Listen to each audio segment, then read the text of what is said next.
સુરત શહેર ક્રાઇમ બ્રાન્ચે આંતરરાજ્ય ગુનાઓ આચરતા કુખ્યાત છારા ગેંગના મુખ્ય સૂત્રધાર પાકિસ્તાની આતંકવાદી સંગઠન સાથે સંપર્ક ધરાવતા અબ્દુલ ઉર્ફે પીર અલીને નાનપુરામાંથી ઝડપી પાડ્યો હતો।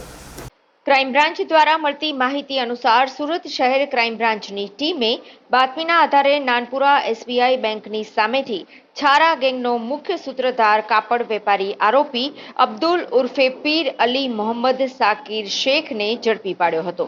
અબ્દુલ શેખે સુરતના ડિંડોલી અને ઉમરા વિસ્તારમાંથી કુલ 9.89 લાખ ભરેલ બે અલગ અલગ રોકડ બેગની ચીલ ઝડપ કરી ગુનાને અંજામ આપ્યો હતો, જે ગુનામાં હાલ વોન્ટેડ જાહેર હતો અને વડોદરામાં પણ બે ગુનાઓમાં હાલ વોન્ટેડ છે। અબ્દુલ શેખ તેના અન્ય 3 સાગરીતો સાથે સુરત શહેર તેમજ વડોદરા શહેર વિસ્તારમાં ચોરી કરવા માટે